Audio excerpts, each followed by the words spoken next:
So ngayon, ang proven and tested ko na ginagamit ko na vitamins para sa ating mga sisiw ay ito po yung Atobi, oh. Atobi. So kadalasan sa mga nagva-vlog ay halos wala tayong nakita na ganito. Kasi nga meron pa kasing ibang vitamins na sa tingin nila ay mas effective pa kumpara po nito. So ang para po sa akin kasi, sa experience ko, ay gumagamit tayo ng ibang vitamins para sa ating mga sisiw. Pero para sa akin, yung pinaka-proven and tested na po na ginagamit ko is ito po. Ito po yung Atobi vitamins. So by the way, hindi ako nag-endorse or nag-promote sa ganitong product. Ang sa akin lang ngayon is nag-share lang po ako kung ano po yung ginagamit po na vitamins para sa aking mga sisiw. So ang isa din sa sa purpose na ginagamit ko nito ay yung dumi nila, ayan, ay hindi siya masyadong mabaho. At lalo't gumagamit tayo ng mga sa mga sisiw, Integra 1000, Integra 2000, meaning pure feeds po yan. So ibig sabihin, pag dumumi po sila, ang dami pong mga langaw. But since kung gumagamit po tayo nito ay hindi po gaano kadami yung langaw na makikita po natin dito sa ilalim ng ating kulungan yan, oh. Meron pa naman pero iilan na lang kumpara sa mag pure feeds ka na hindi ka gumagamit po ng Atobi. So ito masyadong mahal din to, eh. So bali 2 kilo yung kinukuha ko nito. Yan, oh, isa, tapos ang isa hindi pa nabuksan, yung isa paubos na. So ngayon ay painumin natin yung ating mga sisiw ng ganito. Yan, no. Actually matipid lang naman kasi isang ganyan. Ayan.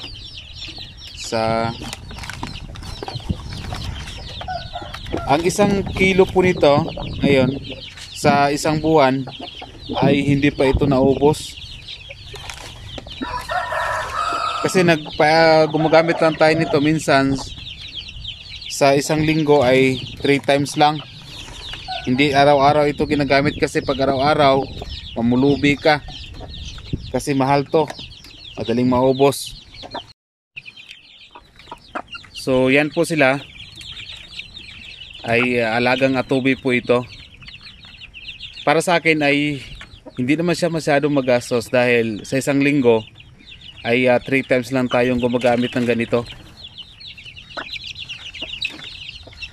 Pero madalas ay tubig lang talaga yung pinapainom ko sa kanila.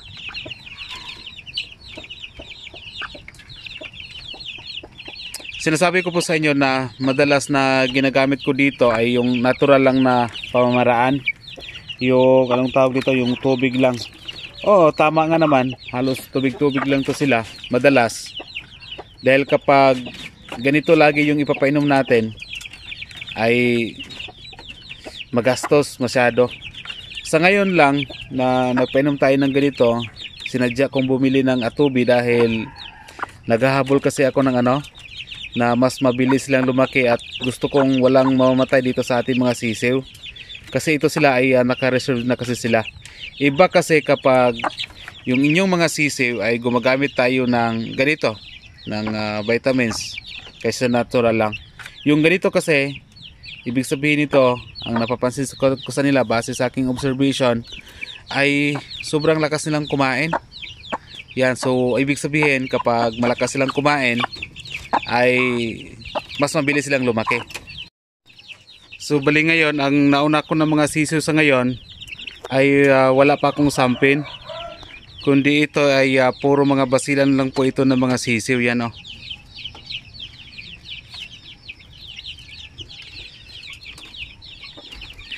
So ang ginagawa ko kasi, halimbawa ngayong linggo nagpainom tayo ng 3 times nitong Atobi. Next week hindi na tayo magpainom, kumbaga alternate lang.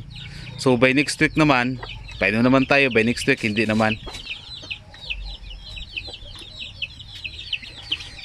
Kasi mas maganda kasi sa manok na hindi dapat sila na nakaasa sa ganitong mga klase ng mga vitamins or sa iba pang mga vitamins para sa ating mga sisiw.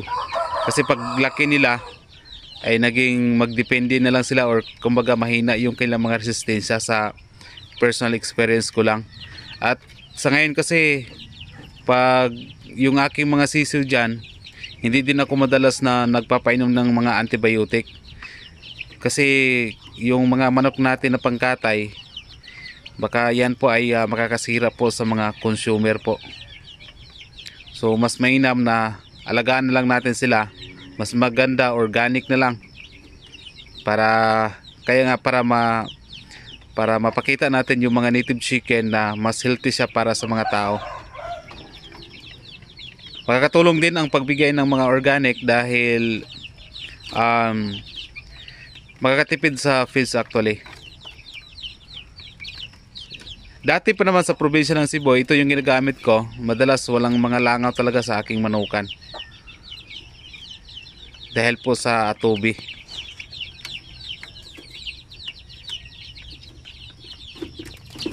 So actually ang paglagay ko ng ng edad sa ating mga manok, kaya dito may pizza kung kailan ito. So November 5. So dito natin malaman kung kung ilan po yung or magkano yung presyo ng ating mga sisiw. Kasi ang presyohan ko sa aking mga sisiw ay magbase po ako sa kanilang mga edad.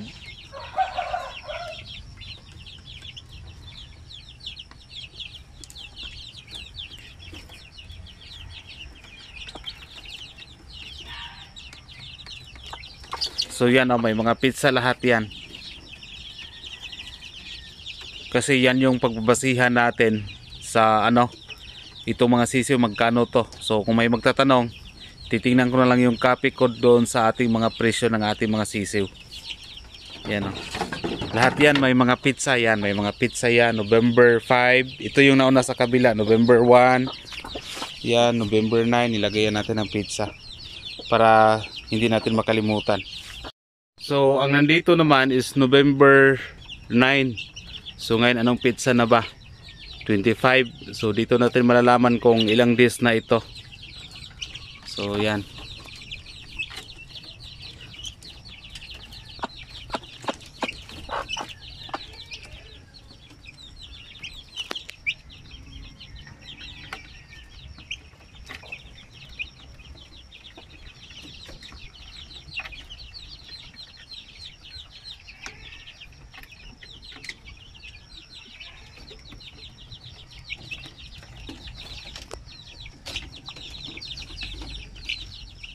Kung magtatanong kayo kung magkano yung kilo ng ganong vitamins ng atubi, mga I think nasa mga 600 plus, 650. Pero matagal namang maubos yung 1 kilo. Sa akin, sa mga breeder, sa mga sisiw ko ngayon na ginagamit, ang 1 kilo, sobra na ata sa 1 buwan, hindi pa naubos. Kasi nga, hindi naman tayo madalas na nagpapainom nito. Kasi alternate yung paggamit natin.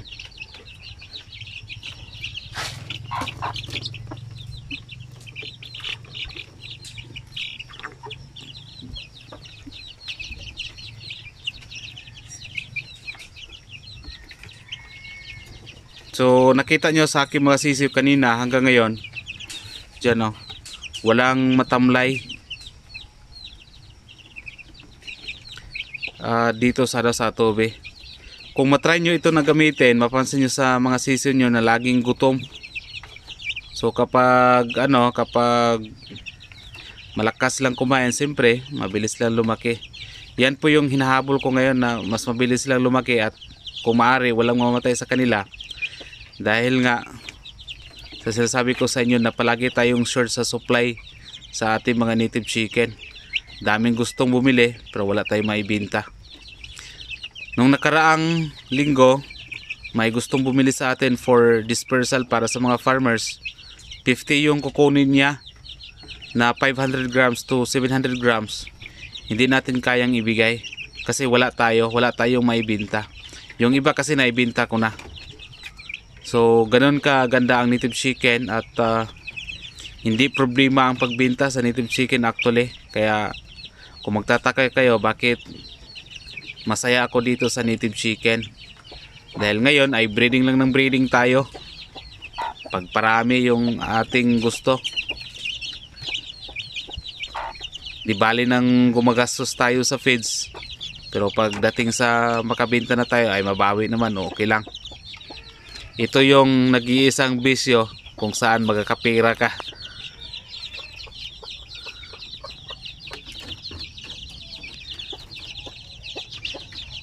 Madalas talaga yung nag-inquire sa akin sa Facebook, nag-inquire sa dito. Ang gusto talaga kadalasan yung mga native, yung mga Bisayang manok, mga basilan, ayan. Yung sampin, meron din na gustong bumili sa ating mga sampin. Ayan, pero sa ngayon, sisiw lang.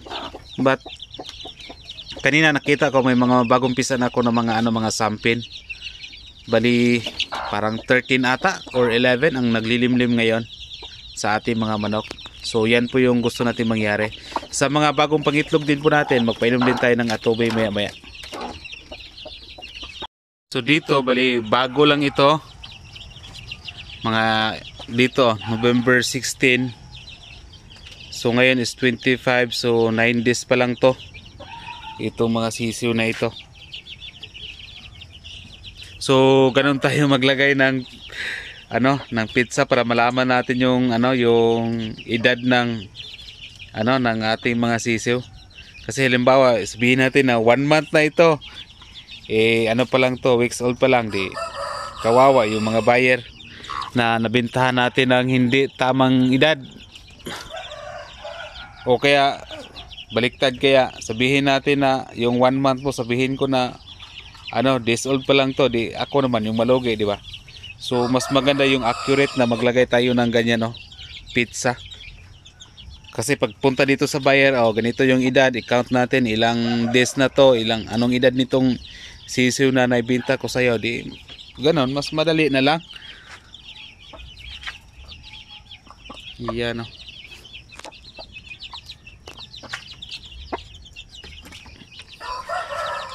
So actually may mga langaw pa naman pero hindi gaano kadami.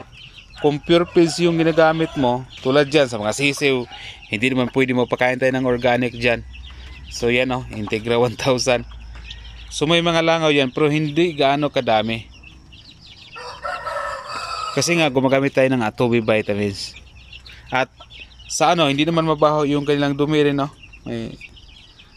Kasi kapag purong commercial feeds, mabaho talaga yung yung mga ipot nila.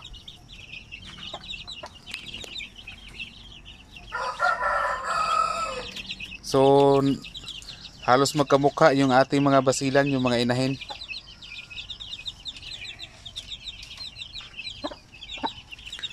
Yan. So ngayon ay magpainom tayo sa ating mga breeder, yung mga bagong pangitlog yan. Painumin natin ng atubay para mas kompleto yung kanilang vitamins para marami silang mangingitlog.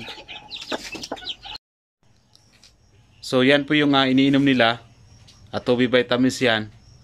Yan po yung ating pure roaster na basilan na ginagamit sa kanila. So ang ratio nila ngayon is 1:2. So bagong pangitlog pa lang ito. So ito yung chance na mas maganda na magpainom po tayo ng Atobi.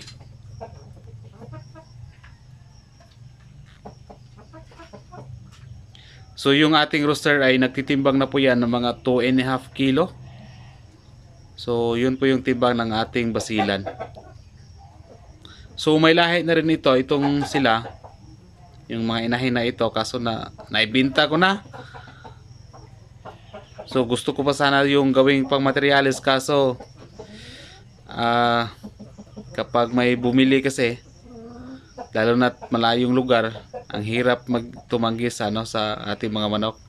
Kaya sabi ko, hindi pa naman to matanda yung ating inahing manok, mas mainam na lang na ibenta na lang natin. So yun ang kulang ko dito ngayon, yung ating mga breeder. Kulang 21 to pero kulang pa rin. So maswerte ako dahil una, madali kong maibenta yung aking mga native chicken compare sa nakita ko madalas sa Facebook. Nahirapan sila magbenta sa kanilang mga native chicken. Meron naman pero mababang presyo. Sabihin natin 160, 180. Ayan yung kailang presyo. Pero sa akin dito, hindi ako nagbenta ng ganon. Nakita nyo naman sa aking mga videos na 250 yung ano yung binta ko kung per kilo yung ating mga basilan.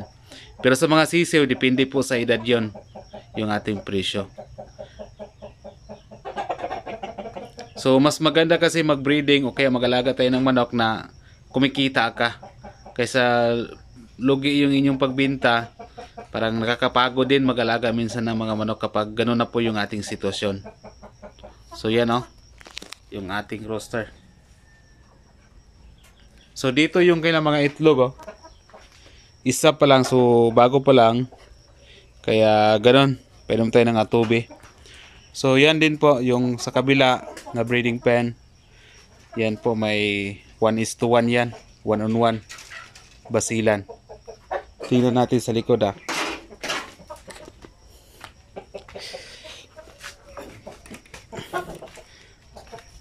So yan po, may itlog dito. So yan po ang ginagamit ko na basilan. So maganda na kapag yung ating manok o kaya basilan ay medyo bata-bata pa sila. Lamang itlog kasi yan 2, 4, 6, 18. So nabasag ang dalawa. Supposed to be is 12 yung kanyang mga itlog. Pero hindi pa ito hindi pa ito naglilimlim. Siguro madagdagan pa yung kanyang mga itlog.